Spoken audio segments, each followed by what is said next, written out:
தாத்தா இன்னும் 1 வருஷமோ 2 வருஷமோ தான் இருக்க போகுது. ஏன் இந்த பல்ல போட்டு வெளுத்து வாங்குறீங்க? பாவம், பழச்சு போட்டு விட்டுருங்க. போங்கடா ஓட்டாண்டிகளா. சின்ன பிள்ளையில உங்களுக்கு பல்லு முளைக்காம இருந்தப்போ நான் தான் நெல் எடுத்து கீறி விட்டு உங்களுக்கு பல்லு முளைக்க வச்சேன். என்னையே கிண்டல் பண்றீங்களா? ஓடுங்கடா. என்னங்க காலையிலேயே வம்புக்கு வந்துட்டாங்களா? உங்களுக்கு அவங்களுக்கு வேற வேலையே இல்லை. சரி, வயலுக்கு போனீல, என்னாச்சு? நல்லா முத்திருச்சுமா, நாளைக்கு அறுத்துடலாம். ம்.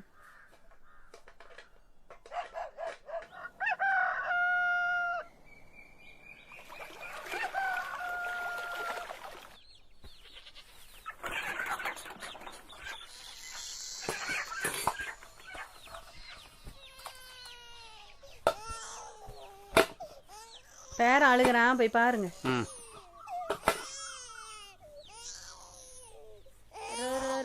ஏமா புள்ள அழுவுறான்? தெரியலப்பா, கலந்து அழுதுட்டே இருக்கான். எங்க அழுவாதடா பேராண்டி.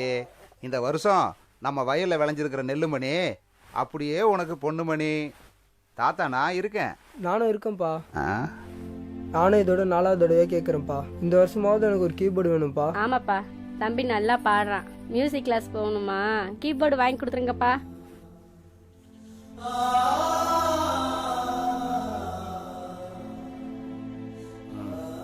சரிம்மா, எப்பவும் என் பிள்ளைங்க சந்தோஷம்தான் எனக்கு முக்கியம். பேரனை அழுவாம பார்த்துக்க. நான் வயலுக்கு போயிட்டு வந்துடுறேன்.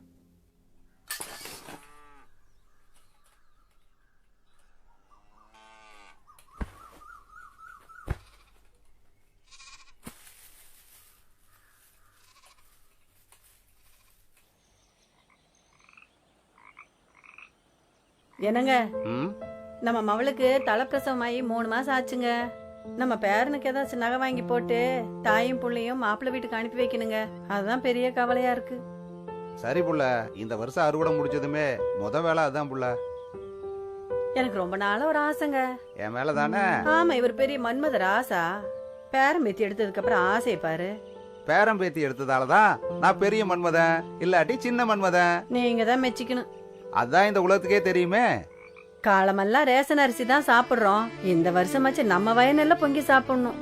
அதுக்கு என்ன புள்ள, இந்த வருஷம் தான் நல்லா விளைஞ்சிருக்கே. ஒரு மூடை எடுத்து வச்சு பொங்கி சாப்பிட்டா போகுது. சரிங்க.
அப்பாடா, ரொம்ப சந்தோஷமா இருக்குங்க.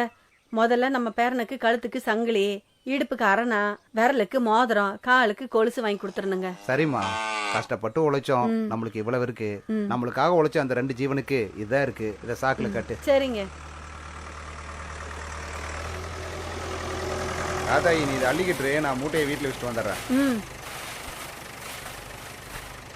ஏயா சின்ன கண்ணு, உன் மைனை காலேஜில் சேர்க்கணும்னு பணம் வாங்கினேன், வருஷம் ஒன்றாச்சு, எங்கேயா காசு? வெள்ளாம் வேலை சொன்ன தரேன்னு சொன்னேன், வட்டியை கணக்கு பண்ணா இருக்கதே பத்தாது போல இருக்க.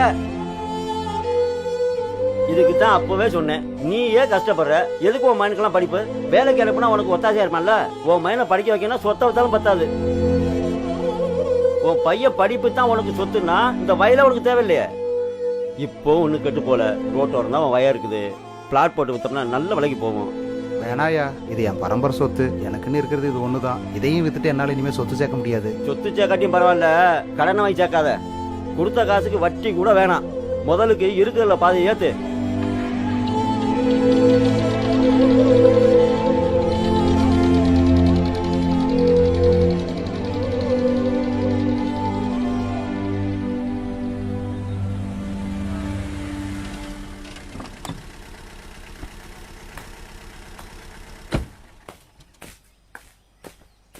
ஏப்பா, மவனுக்கு தலைப்பிரசவம் செலவுக்கு காசு இல்லைன்னு தானே வந்து நின்ன. விவசாயம் பண்ணி தாரேன்னு தானே சொன்னேன்.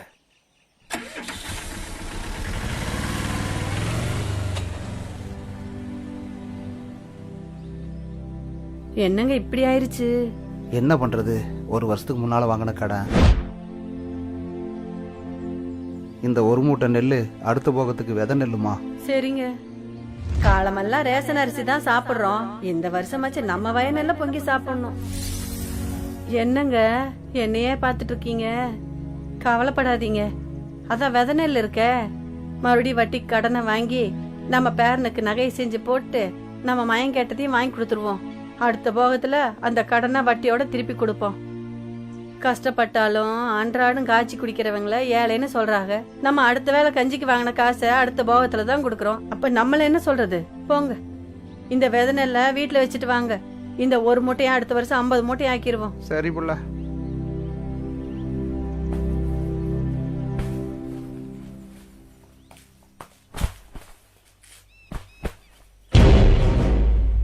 என்னைய ஒரு மூட்டையை வச்சிருக்க? அப்ப நான் கொடுத்த உரத்துக்கு காசு? சரி, கடன் வாங்கினது விவசாயம் பண்ணி கடனை கொடுத்துட்ட. விவசாயம் பண்றது கடன் கொடுத்த வேணாம், அப்ப நான் இழிச்ச வேணா? நல்லா இருக்க. உன்னெல்லாம் களை வரைக்கும் விட்டுக்க கூடாது, வயலோட சேர்த்து தூக்கிக்கணும். அடுத்த போகத்துக்கு வருவேல, வா உன்னை அப்ப வச்சுக்கிறேன். முதல்ல இந்த மூட்டையை வண்டியில ஏத்தியா.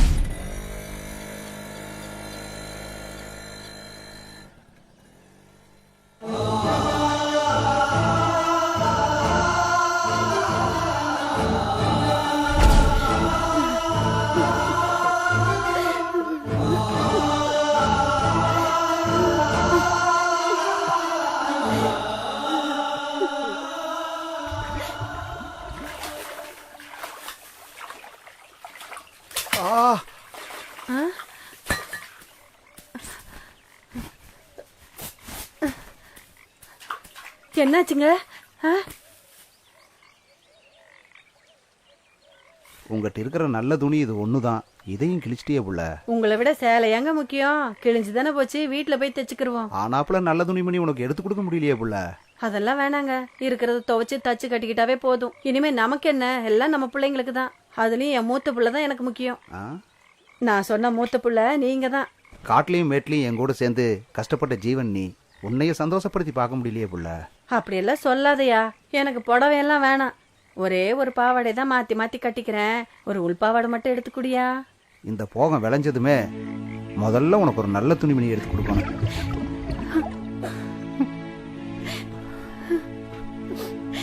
என்ன கஷ்டப்படுத்த மாட்டேன்னு சொன்னீங்க, இப்ப கஷ்டப்படுத்துறீங்க. ஆமாயா, நீ கலங்கி நின்னா நான் சந்தோஷப்படுவேனா? நீ சேலை வாங்கி தரணும், நகை வாங்கி தரணும்ன்றதெல்லாம் சந்தோஷம் இல்ல. எந்த கஷ்டம் வந்தாலும் நீ கலங்காம இருக்கணும், அதுதான் எனக்கு சந்தோஷம். வாயா வீட்டுக்கு போலாம். சின்ன புள்ள மாதிரி அழுதுகிட்டு. ஆமா புள்ள, நம்ம சின்ன புள்ளதான். சின்ன புள்ள வெல்லாம வீடு வந்து சேராது, விடு. பசியை புதைத்து நெல்மணி விதைத்து அறுவடை செய்தானோ, சிறுகூடல் பெருங்கூடல் அறுவடை செய்தானோ, பாருலகின் பசி போக்கிட ஏறு பிடித்தான் சோறு போட்டிட, வெள்ளாம செய்து வெல்லாமல் போனானோ. ஏறு பூட்டிய காளைகளின் பசிக்கு தவிடாகும் கருக்கையும் இவர்களின் வாழ்க்கையும் செவிடாய் போனதோ. விதை விதைத்தவன் விதை அறுப்பான், இவன் எதை விதைத்தான் வினை அறுப்பதற்கு கதிரவன் விழுகிறான். நாளை எழுவதற்கு கதிர் அறுத்தவன் அழுகிறான். நாளை மடிவதற்கு இதுதான் விதியோ, பதில் யார் சொல்வார்?